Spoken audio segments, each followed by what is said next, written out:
Estamos começando.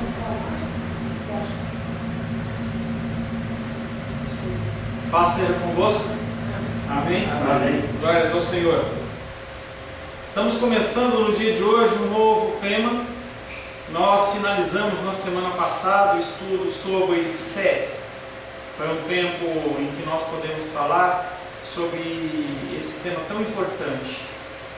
De maneira tão importante também nós iniciamos hoje um tema que fala sobre oração. Oração é um tema controverso porque as pessoas elas têm alguma dificuldade, em especial quando você fala em cristãos mais ortodoxos, pessoas que buscam realmente o entendimento da palavra. Algum grupo de pessoas olham para a oração e falam assim: boa, oração é importante, mas eu oro para quê? Deus ele é soberano, eu oro e faz alguma coisa, tem alguma diferença? O que acontece quando eu oro? E nós vamos estar falando durante alguns domingos sobre oração. Dentro da vida cristã, a nossa vida cristã não é uma vida estática, é uma vida parada. Muitas pessoas já acham que a vida cristã é uma vida que ela é parada. Não é, a nossa vida é uma vida dinâmica, está sempre em movimento. E a gente pegando a dinâmica da vida cristã, alguns tópicos eu quero citar para a gente poder chegar em oração. Uma virtude que é nos exortada, que nos é comandada, que nós venhamos a desenvolver, que chama-se piedade. Piedade é você olhar para alguém numa situação e você não sentir pena, não é o sentido de você sentir pena, mas você se compadecer de uma situação. Essa piedade, ela só nasce de uma forma através de uma obediência a Cristo. A pessoa, naturalmente, o ser humano, no sentido natural, ele não tem piedade dos outros. Normalmente, nós como seres humanos, nós estamos apenas olhando para os nossos desejos, para as nossas vontades e para as nossas necessidades. Na verdade, nós não temos tempo para olhar para os outros. Então, nós dependemos de uma obediência a Cristo. Essa obediência a Cristo, ela nos proporciona uma abertura de portas, uma riqueza enorme de experiências cristãs. Experiências que nós temos de relacionamento com Deus. O que nos motiva essa obediência é a oração. A oração motiva, alimenta e nutre a obediência, colocando no coração a mentalidade apropriada para que você possa desejar a obediência. Você tem a piedade, ela é dependente da uma obediência, e essa obediência ela muitas vezes gerada através da oração. A mentalidade, a nossa mente, o nosso intelecto, porque nós somos chamados a fazer um culto racional ao Senhor, em que nós temos que sim olhar para as coisas que acontecem no culto, nas coisas que você faz de uma forma racional. Você não é chamado a adorar a Deus de uma maneira fechada, no sentido que você não tem direito a pensar, não tem direito a contestar, não tem direito a falar nada. Isso aconteceu por muitos séculos durante a igreja, em que as pessoas que estavam dentro de um culto, elas não tinham manifestação nenhuma. O clérigo, o sacerdote, ele ministrava todo o culto em latim, e as pessoas não sabiam sequer ler ou escrever, ouviam e não entendiam nada, e elas iam naqueles lugares apenas como uma formalidade. Nossa mente, ela é moldada através do conhecimento da palavra, porque sem o conhecimento da palavra, nós não sabemos o que Deus quer. Nós, quando olhamos as igrejas por aí, as pessoas, elas até têm o desejo de servir a Deus, têm o desejo de fazer as coisas de uma forma correta, desejam fazer as coisas para alegrar o coração do Senhor, mas não sabem como fazer. E aí colocam os seus sentimentos, colocam as suas emoções, colocam as suas vontades, e o que sai é uma tremenda salada de fruta que Deus não aceita, que Deus não recebe. Normalmente as pessoas se apoiam na seguinte frase: Deus conhece o coração. E aí reside o grande problema, porque Ele realmente conhece o meu coração, conhece o seu coração, e o que motiva a nossa a adoração. Nós temos que ler a palavra de Deus para saber o que Deus deseja. Hoje as pessoas nas igrejas, elas têm grupos de teatro, elas têm grupos de dança, tem uma série de atividades que você muitas vezes não encontra dentro da palavra de Deus. E as pessoas, elas querem apenas se expressar. Outro dia eu estava vendo um culto, estava assistindo um culto em que a pessoa, uma ministração de aula, e a pessoa estava questionando se ela pode ou não dançar, se ela pode ou não fazer teatro. E aí o pastor estava contextualizando a situação, dizendo que não é o que a Bíblia está falando. E a pessoa fala assim, mas é o que eu faço de melhor. E aquele professor olha para o aluno e fala assim, bom, então o médico ele tem que fazer uma operação no altar. Aquele que é esportista, ele tem que manifestar o esporte no altar. Nós temos que fazer as coisas que Deus espera, que Ele ordena, que Ele solicita que nós venhamos a fazer. O culto, ele é dirigido a Deus, não é para você. Nós estamos num tempo de escola bíblica dominical que é diferente de um culto, mas muitas partes dele também se encaixam no culto, porque nós estamos aqui para ouvir ensinamentos da parte de Deus, e nós temos que reverenciar. Nós temos que mostrar a Ele que estamos aqui dando honra e glória a Ele, não a mim como pastor, mas ao Senhor. Nós temos que moldar a nossa mente em relação à palavra.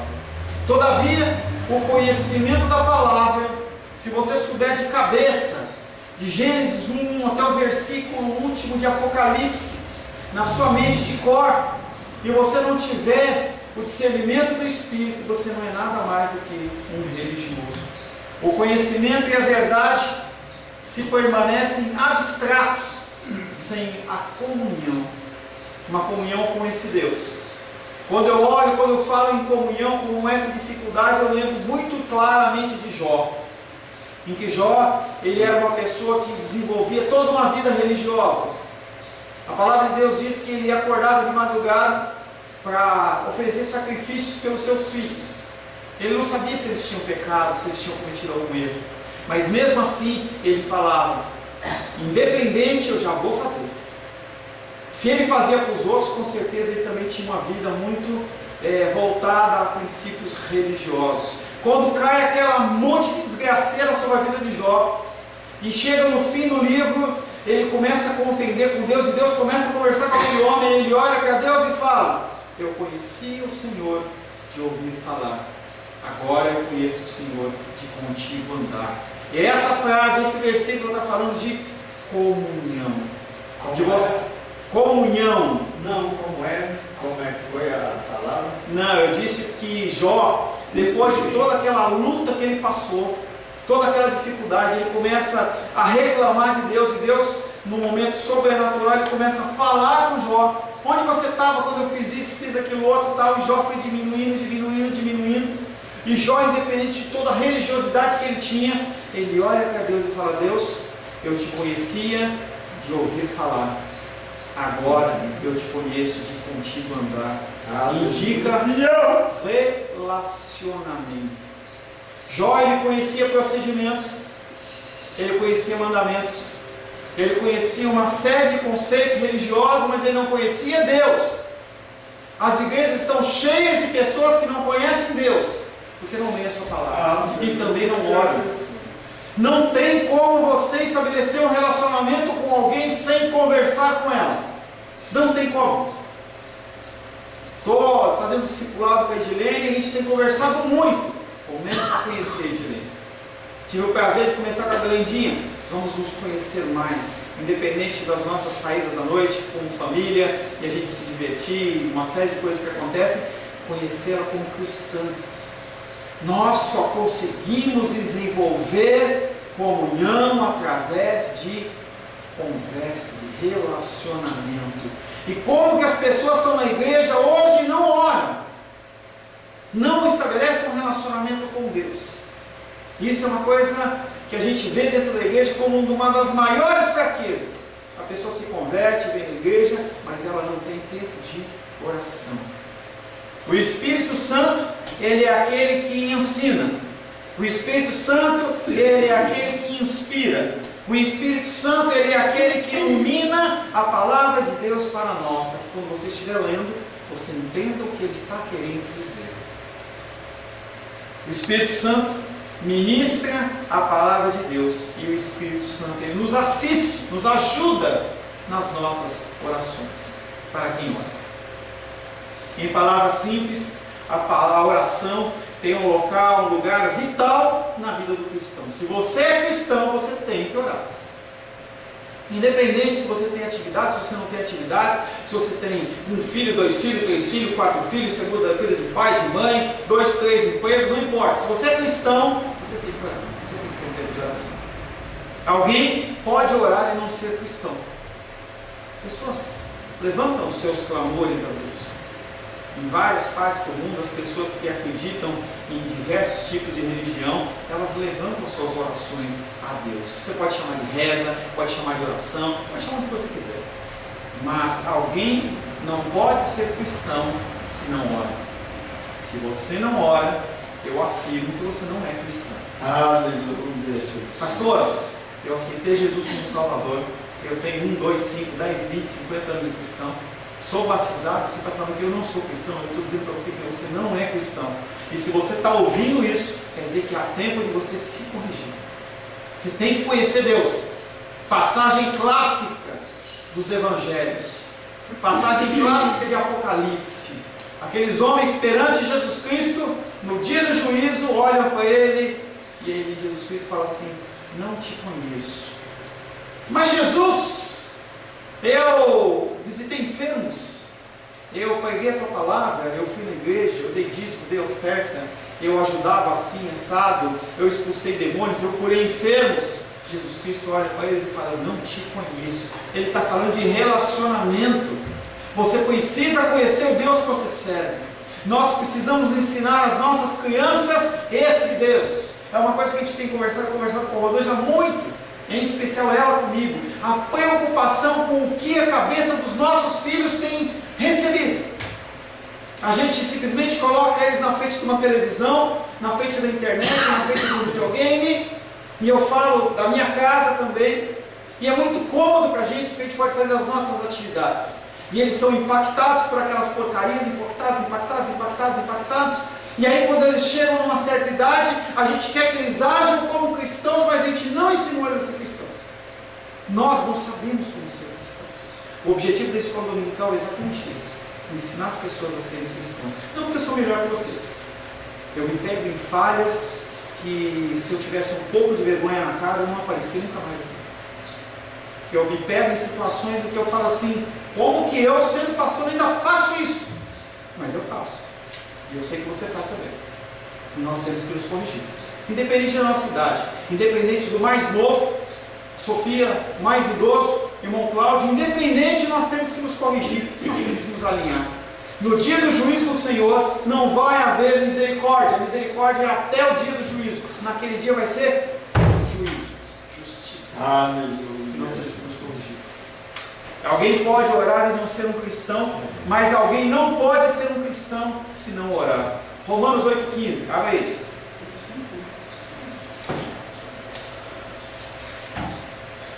Romanos capítulo 8, verso 15. Porque não recebi. Só me diz, eu acho que só achar. Romanos capítulo 8, verso 15. Um minuto, falta o irmão Cláudio. Mateus, achou? Romanos 8,15, pode ler, você vai. Porque não recebestes o espírito de escravidão para viverdes outra vez atemorizados, mas recebestes o espírito de adoção, baseados no qual clamamos: Abba, Pai. Você foi escolhido.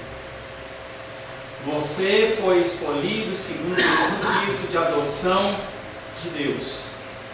Gosto muito quando o Sebastião ora pelas crianças na quarta-feira, e ele fala que ora pelas crianças que são órfãos de pais vivos. Em relação a Deus, nosso Pai está vivo, Ele não está morto, e nós não somos órfãos, nós somos adotados. Mas o mais importante aqui é o finalzinho que fala Abba, Pai. Esse Abba Pai está falando, paizinho querido, está falando de relacionamento, não está falando de alguém distante. Se você está acompanhando conosco os cultos domingo à noite, você está vendo que a gente está falando sobre a criação de um relacionamento, não mais um culto em que tem um Deus lá distante, um Deus em que nós não temos acesso, longe, e nós aqui miseráveis criaturas longe do outro lado. Não, ele está falando de relacionamento. Abba Pai, paizinho querido, você só trata alguém de querido, você só trata alguém com uma forma carinhosa quando você tem relacionamento com ele. A oração é para o cristão o que a respiração é para a vida. Você consegue ficar sem respirar? Quanto tempo? Quanto tempo você consegue ficar sem respirar? Às vezes a gente vê esses documentários, uma pessoa consegue ficar debaixo d'água sem respirar 1 minuto, 2 minutos, 3 minutos, mais que isso, ela morre. Espiritualmente não é diferente. Nós precisamos orar a todo tempo. Eu não estou falando para você que você tem que ficar de joelho, orando. Estou falando em comunhão com o Senhor. Você tem que estar com a tua mente ligada com o Senhor. Você vai trabalhar, você está com a mente no Senhor. Você está no mercado, sua mente está no Senhor. Você está conversando com as pessoas, você está com a sua mente no Senhor. É possível, pastor? É possível. Mas demanda você trabalhar, é um processo, é todo um trabalhar, em que você está numa condição zero de comunhão com o Senhor, uma condição zero de oração com o Senhor, e você começa a definir metas, e você começa a se exercitar. Como numa academia, você tem que se exercitar. A oração é para o cristão o que a respiração é para a vida. Mas infelizmente nenhum dever cristão é tão negligenciado como esse. As pessoas aceitam a Jesus Cristo e tem 1, 2, 5, 10, 50 anos de cristianismo e elas não oram. As pessoas não conseguem parar um momento no dia e falar: meu Deus, ajuda-me, Senhor, livra-me da minha incredulidade. As pessoas conseguem estar alheios à oração, as pessoas conseguem estar alheios a um relacionamento com Deus. A oração, pelo menos a oração particular, para quem faz, ela é difícil de ser feita por um motivo falso. Não consigo imaginar uma pessoa conseguindo parar na presença de Deus em oração e levar um motivo falso, ela sozinha com Deus. Alguém pode pregar com motivo falso, como fazem os falsos pastores e falsos profetas. Um monte de gente. Não acha que porque tem uma cruz na igreja, eu vou atrás de uma cruz para a gente. A gente estava numa igreja que tinha cruz tão linda, e era a cor que eu queria. Não é porque tem uma cruz na igreja, não é porque o pastor tem um crucifixo, ou ele usa uma blusa, ou terno, ou ele fala coisas bonitas, que é pregada a palavra de Deus. Não. As pessoas elas pregam com motivações diferentes. Hoje, eu tenho deixado de assistir televisão sábados pela manhã e outros horários, exatamente para eu não pecar em julgamento, porque as pessoas elas pregam a palavra de Deus com outras motivações. Alguém pode se envolver em atividades cristãs com base em motivos falsos. A gente pode começar um trabalho aqui de sopão, a gente pode começar um trabalho aqui de entrega de Bíblia, de ida nos asilos, qualquer coisa. As pessoas podem fazer isso por motivos errados, por motivos falsos. Algumas pessoas fazem isso porque são carentes e querem atenção. Outras pessoas querem dinheiro. Outras pessoas querem apenas o reconhecimento.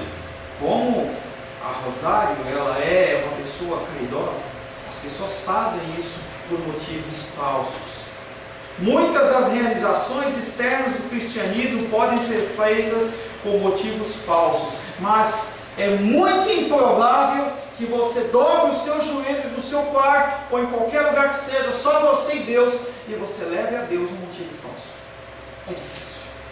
A pessoa tem que estar muito bagunçada na cabeça, porque ela pode optar por não fazer isso, mas a partir do momento em que ela está perante Deus, em que ela se ajoelha, ela está falando de alguma forma verdadeira. Ontem eu estava vendo uma série com a Rosângela, em que uma mulher estava aí executar um parto dentro de um navio, e ela não era cristã, e aí ela está subindo uma escada toda cambaleante com o perigo de cair no meio do mar, um barco muito grandão, e aí ela lá dá aquela tropicada e ela fala: Deus, se alguma vez eu não falei para você que eu te amava, que eu confiava em ti, eu quero afirmar agora com todo o meu coração que isso é verdade. A pessoa em momentos de dificuldade, em momentos de luta, ela não consegue levar ao falso, porque ela está desesperada. A oração é tanto um privilégio como um dever. E aí temos duas facetas da oração. Um privilégio. Você não consegue orar, mas é porque você não consegue imaginar o grande privilégio que Deus está te ouvindo. O Criador de todas as coisas, o grande El Shaddai, o poderoso, o grandioso Deus, Criador dos céus e da terra, Ele te ouve. Aleluia. Privilégio. Nós não paramos para pensar sobre isso. As pessoas, quando vão num aeroporto, vão em algum lugar e encontram uma celebridade, elas querem um autógrafo. E quando a pessoa dá atenção a ela, ela fica doida. Às vezes você vê aqueles shows do Elvis Presley, Beatles, aqueles caras, quando a mulherada está lá gritando e o cara joga alguma coisa, manda um beijo, alguma coisa assim, a pessoa desfalece. E nós, perante o grande e poderoso Deus, nós temos o privilégio de falar com Deus. As nossas orações nas quartas-feiras, eu sempre falo, é um privilégio. O irmão Cláudio ora, fala assim: Deus, manda as pessoas que não vêm na oração, porque Ele sabe que estar aqui na quarta-feira é um privilégio. É um privilégio você estar aqui na quarta-feira, independente se você está com sono, cansado, independente de qualquer coisa, é um grande privilégio você estar aqui na quarta-feira. Eu não estou falando isso para você vir, porque eu venho e eu sou privilegiado. O Senhor, Ele me privilegia com a possibilidade de elevar o coração aos céus por outra vida. Poderia estar na minha casa, poderia estar jogando videogame, poderia estar conversando com a minha esposa, mas nós estamos aqui nas quartas-feiras porque o Deus que eu sirvo nos concede esse privilégio dessa porta se abrir, privilégio de a gente poder pagar o aluguel desse lugar, privilégio de a gente poder ter uma voz. Hoje a minha tia mandou uma mensagem para mim assim: filhinho, me desculpa, mas eu não consigo ir para a igreja hoje, estou extremamente triste. A Diene não conseguiu vir hoje por causa do metrô, mandou uma mensagem para mim, eu liguei para ela estava bufando, quase que xingando, porque ela queria estar aqui. Privilégio. Além de privilégio, nós temos uma obrigação, um dever. O Senhor, Ele nos exorta que nós oremos. Ele nos exorta que nós curvemos as nossas cabeças. Ele nos exorta que nós coloquemos as nossas orações no altar de graça dele. A oração é tanto um privilégio como um dever. E qualquer dever, ele pode se tornar cansativo. Eu não estou dizendo para você que é fácil. Não estou dizendo que é fácil você parar no seu dia e falar assim: eu vou orar. Chegar para o seu pai, para a sua mãe, chegar para o teu filho, para a tua filha, para a sua esposa, para o seu marido e falar assim: agora eu vou orar. Com tanta coisa acontecendo, agora eu vou orar. Seja 1 minuto, 5 minutos, 10, meia hora, qual a tua disponibilidade? Pode ser cansativo. A oração, como todos os meios de crescimento para o cristão, exige trabalho. Exige trabalho. Ontem estava conversando, eu e Rosângela, com uma moça, e ela está falando da dificuldade que ela tem sobre oração com a vida cristã com o seu marido. E ela falou assim: não, eu vou deixar meu marido ao momento que Deus tocar. Eu falei: não, filho, não deixa não. Quanto mais você deixa, mais a coisa fica pior. Academia, exercício físico. Meu irmão Cláudio é um exemplo. Um homem ativo. Jogava basquete, andava para quanto é lado. Teve um infortúnio e machucou o joelho. Agora a dificuldade que ele tem para retomar a caminhada dele é difícil. Conforme você vai deixando a oração, conforme você vai deixando a sua vida cristã de lado, em detrimento das outras coisas, você vai ficando flácido espiritualmente e é difícil você retomar. Você tinha uma vida cristã de leitura, você tinha uma vida cristã de leitura da palavra, e você vai ficando flácido. As pessoas quando conversam comigo falam assim: eu era muito mais cristão há 10 anos atrás, 15 anos atrás, me parou por quê? Não, mas as lutas, as dificuldades, os filhos vêm, o trabalho. Gente, a oração é a essência da nossa vida. Nós estamos falando da nossa salvação eterna. A sua vida inteira é eterna. Não sei quantos anos mais a gente vai ter a titia conosco. Está fazendo 80 anos esse ano. Não sei quantos anos mais a gente vai ter o irmão Cláudio conosco. Vai fazer 87. Não sei.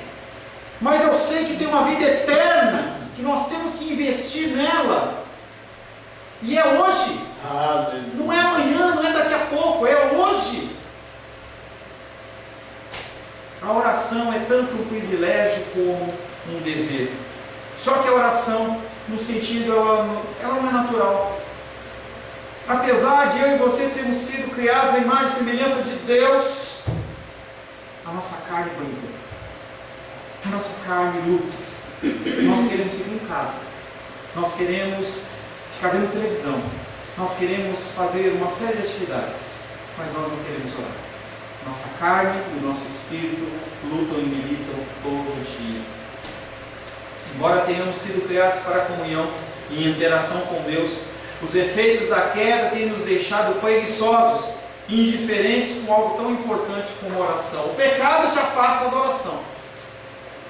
O pecado, ele força você a ficar indiferente. As pessoas, elas não querem ter esse relacionamento com Deus, muitas vezes por vergonha. As pessoas sabem o que a vida delas é, como elas agem. Ontem eu estava ouvindo um exemplo de um pastor no culto. Ele falava assim que em determinada igreja, os membros do louvor se reuniram antes da oração, antes do louvor, fazer aquela oração. 2 membros do louvor falaram assim: olha, nós não podemos participar do louvor. E aí o pastor: o que é isso? Porque não, ontem nós saímos, nós bebemos além da conta, enchemos a cara, não tem condições de a gente louvar o Senhor, estamos de ressaca ainda. Pastor, o que é isso? Vamos orar. Senhor, perdoa esses irmãos aqui, eles abriram o seu coração, está tudo certo, pode louvar.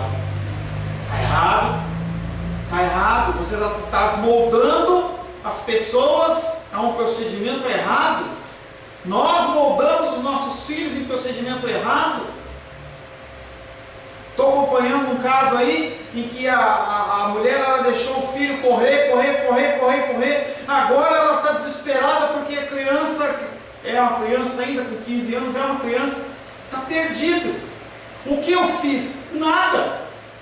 O que eu fiz? Nada. O que você fez? Nada. E a gente deixa os nossos filhos ir embora. A gente não permite que eles nos vejam em oração. A gente não ora para almoçar, para jantar. Cada um come num lugar. E as crianças, elas vão sendo moldadas a isso. Aí quando a criança faz 15 anos, 16 anos, e ela quer seguir o mundo, a gente simplesmente fala: o que aconteceu? Aconteceu que nós não fizemos nada. Nós temos que fazer, o tempo é hoje. E sobre as nossas vidas, o tempo é hoje. Se você não sabe como fazer, vá na palavra, vá buscar do Senhor, e o Senhor ele vai te ensinar. A palavra de Deus diz que se você precisa de sabedoria, você pede sabedoria, que Deus ele te dá essa sabedoria. Senhor, eu preciso de sabedoria para a minha vida. Como que eu faço? Eu me encontrei numa dificuldade como essa e eu tenho um procedimento que eu resgatei. Eu comecei a fazer votos com o Senhor. Por escrito, eu escrevo. E aí a minha vida de oração ela começava a ficar meio fragmentada. Eu falei: não, nada disso. Eu tenho que ter um tempo de oração. E eu comecei a definir: o tempo de oração é tal hora e tal hora, independente. E quando a Rosângela passa, ela vê a portinha fechada, não estou dormindo, eu estou orando. Ela sabe que eu estou orando. Mas não é uma coisa que é simples. Você tem que definir. É isso e pronto. E você tem que fazer. Embora tenhamos sido criados para comunhão e interação com Deus, os efeitos da queda têm nos deixado preguiçosos. O novo nascimento desperta um novo desejo de comunhão com Deus, mas o pecado resiste ao Espírito. Mesmo que você seja uma nova criatura, se você não exercitar você vai ficando preguiçoso. Podemos obter conforto no fato de que Deus conhece os nossos corações e ouve as nossas petições, nossos pedidos não proferidos, assim como ouve as palavras que emanam dos nossos lábios. E uma coisa que você aprende de cara: Deus, Ele não se move pela sua oração. Ele não precisa da sua oração. Antes que o seu pensamento chegue à sua boca, Ele já sabe. Ele já sabe. Mas mesmo assim Ele ordena que você e eu oremos. Nós apresentamos a Ele as nossas petições.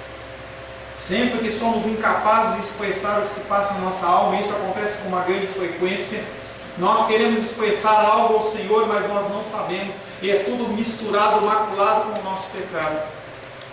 Ou quando estamos totalmente incertos sobre o que deveríamos orar, o Espírito Santo, Ele intercede por nós. Aleluias por causa disso.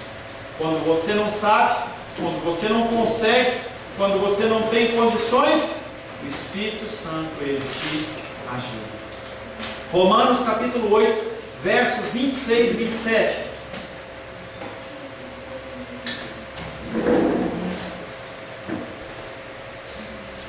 Romanos 8? Romanos capítulo 8, versos 26 e 27. Por favor, Luísa, leia por gentileza.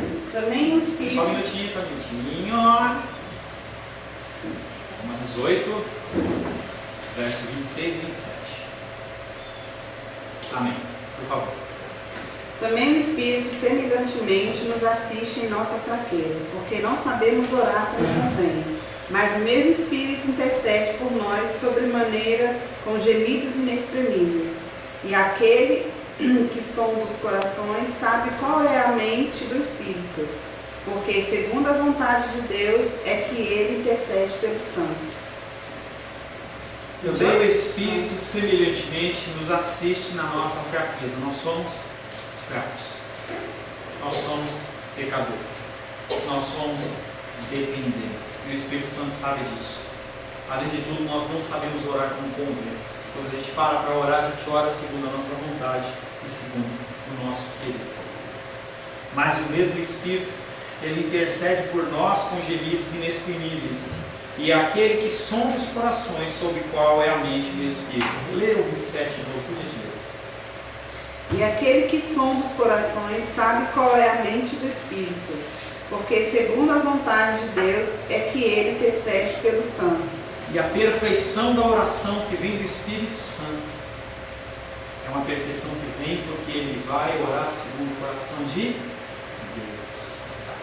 Ele não ora segundo o coração de Paulo, ele não ora segundo o coração de Glenda, ele não ora segundo o coração de Helene, Rosário, todos nós, mas ele ora segundo o coração de Deus. E quando você ora, a sua oração é como que um feijão. Não sei quem estava falando de feijão outro dia para mim. No exército, foi Sebastião. Ele vai lá e separa as sujeiras, as pedrinhas, vai sujando, vai separando. Fica só o que é certinho, só o que é limpinho. O Senhor, Ele faz isso. O Espírito Santo faz isso. Porque não pode chegar uma oração maculada pelo pecado na presença de um Deus Santo. Por isso que o que sobe ao Senhor é algo transformado pelo próprio Espírito, porque o Espírito Santo sabe o que passa no coração de Deus. Quando não sabemos orar em determinada situação, o Espírito Santo, Ele nos ajuda. Quando oramos incorretamente, o Espírito Santo corrige os nossos erros antes que apresentemos ao Pai.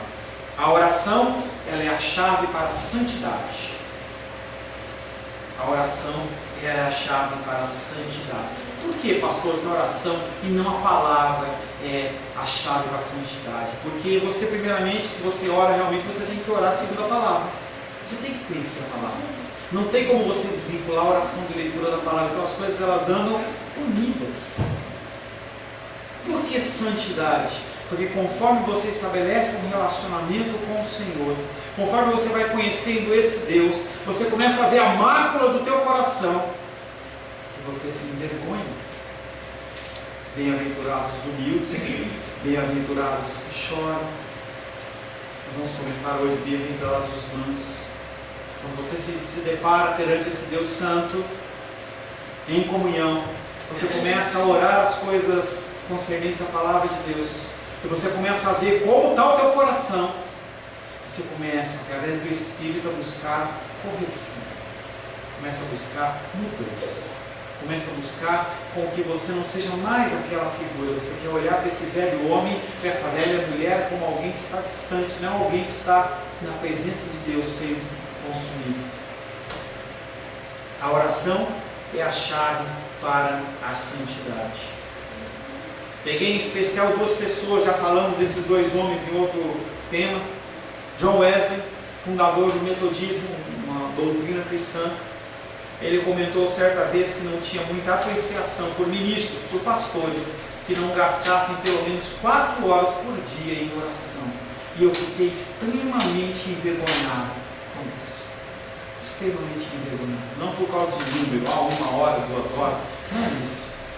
Mas eu vi como que eu estava em relação à comunhão com o Senhor.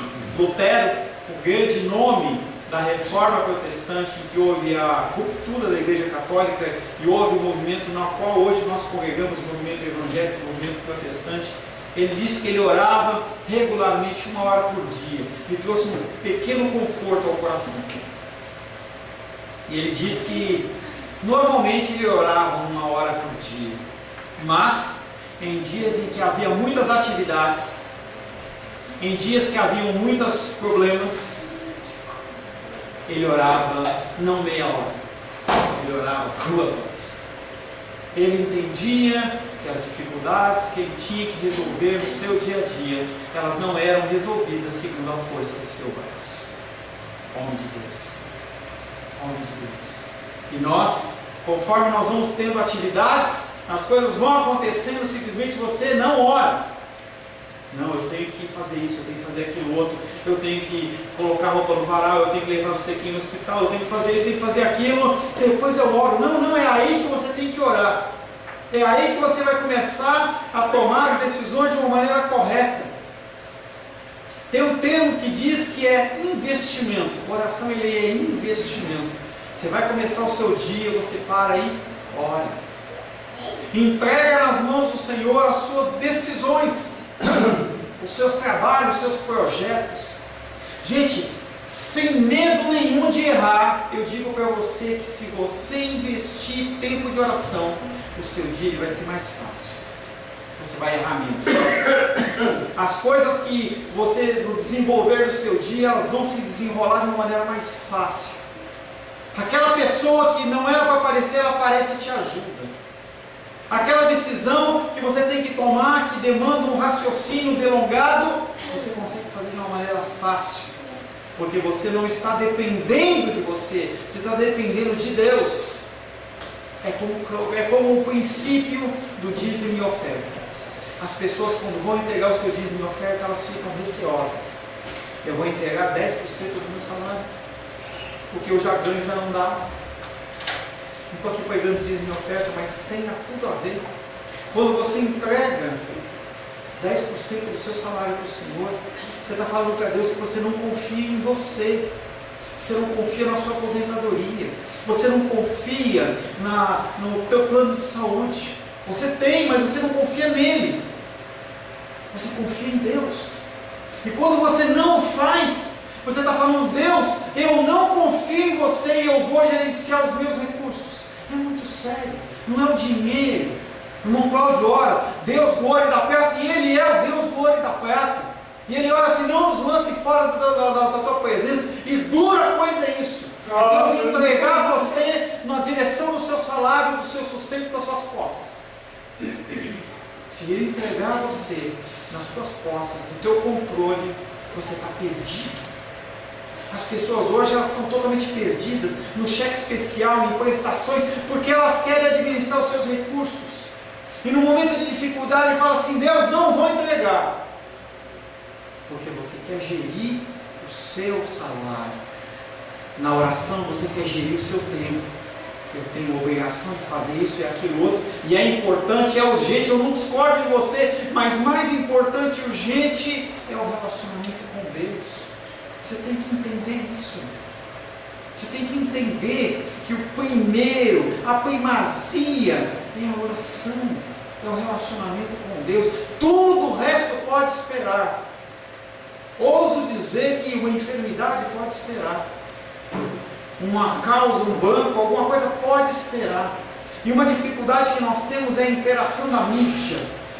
Nós estamos num culto, e ontem estava no culto, apareceu lá no negócio lá. Não circulem nos corredores. Você quer encher o seu copo d'água? Encha antes. Chegue no horário. Desliga seu celular. Será que é urgente? O teu celular está ligado? Será que alguém tão desesperadamente precisando falar com você que não pode esperar acabar o culto? Parece radicalismo, mas não é. É você começar a olhar para Deus como Deus é. A pior coisa que tem, você está falando com uma pessoa e a pessoa está olhando para outra coisa, e hoje com a mania do celular, a pessoa está conversando com você e você está aqui assim, é a mesma coisa que nós fazemos com Deus. A palavra dele está sendo ministrada, e toca o celular, você vai atender. O que é? Não, olha, não esquece de comprar aquele litro de leite. Nossa, que informação importante para você bloquear a conversa de Deus com você. Que importante. A negligência da oração é uma das principais causas da estagnação da vida cristã. E aí nós vivemos num tempo de dengue. Nós vivemos num tempo em que fala-se sobre zika vírus, sobre chikungunya. Água parada. Se a sua vida não tem oração, ela tem água parada. Ela está podre. A água, o seu água do Espírito, que deveria ser um manancial de águas vivas, ela está podre. Para encerrarmos, quero convidar você só prestar atenção na história. É um texto muito longo, Lucas 22, de 39 a 62. Nós não vamos ler, mas eu vou contar a história para você. Depois, se quiser ler, você lê em casa. Jesus Cristo, no fim do seu ministério, ele decide ir ao Monte das Oliveiras para orar. Ele precisava orar. E ele chama os mais próximos dele. Ele chama Pedro, chama Tiago e chama João.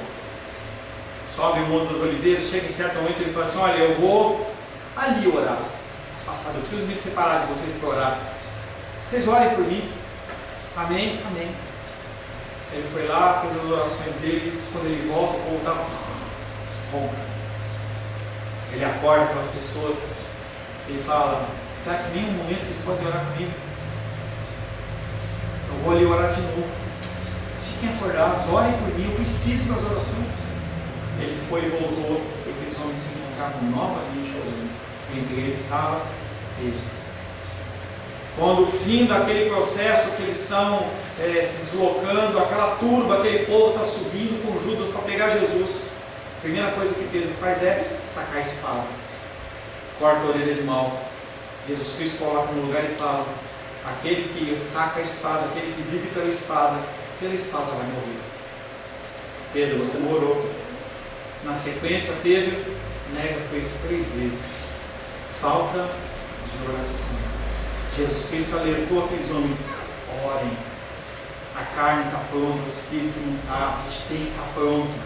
Oração. Pedro passou por tudo aquilo. Ele enfrentou o soldado lá, cortou a orelha dele. Ele negou Jesus Cristo. Será que ele não tivesse orado, ele não poderia estar mais ligado nas coisas do Espírito? Pedro não orou e, como resultado, ele caiu em tentação. Se você não ora, você cai em tentação. O que aconteceu com Pedro também pode acontecer com nós, conosco. Antes de você cair em público, antes de descobrirem que você é um adúltero, uma adúltera, antes de descobrir que você é um ladrão, uma ladra, antes de descobrir que você é um traficante, que você tem qualquer vício, qualquer princípio pecaminoso na sua vida, antes de você cair, você caiu no particular. Antes de eu descobrir que você caiu lá perante Deus. Porque você não orou, você não parou o seu tempo para colocar os seus caminhos, os seus desígnios na presença do Senhor. Quando eu venho para a igreja, sem a devida oração, eu não consigo falar de Deus. Eu fico preocupado se eu não está andando, não está andando, estou fazendo o outro, fazendo o outro. Aquele dia está ali mexendo, tranquilo, criança, não está me incomodando em nada. Mas se eu não tenho oração, eu fico preocupado com as situações. Eu fico ali e não ajo de uma maneira correta. Feche seus olhos. Senhor, queremos pedir perdão ao Senhor a respeito da nossa falta de oração. Nós temos atividades no dia a dia que nos consomem. Nós fazemos coisas, Pai, que não são tão importantes assim. Somos chamados a atenção no período de oração em relação ao celular, em relação à panela no fogo, em relação a toda sorte de coisas. E nós não damos a reverência devida ao Teu santo nome. Por isso nós pedimos perdão. Queremos nesse momento, Pai querido, pedir ao Teu Espírito Santo que o Senhor possa, Pai, gerar em nós a oração, a busca da comunhão com o Senhor. Que nós possamos, Pai querido, olhar para as coisas eternas como eternas e não como passageiras. Nos abençoa, Pai, em nome de Jesus. Amém. Amém. A paz seja convosco. Meu nome é Paulo César. Eu sou pastor da Igreja Cristã Semente de Vida, aqui em Brasília, Distrito Federal. Me alegro que a palavra tenha te alcançado. A palavra faz isso. Ela alcança as pessoas aonde quer que elas estejam. E você foi agraciado com esta palavra. Não que eu tenha nada especial a te dizer. A palavra ela é suficiente e ela usa quem ela quer. E eu me alegro por ter sido um canal para poder te abençoar. Mas eu quero te dizer que não basta você ser um ouvinte. Não basta ser uma pessoa que se alegra quando você ouve a palavra de Deus. A vida ela é feita de decisões.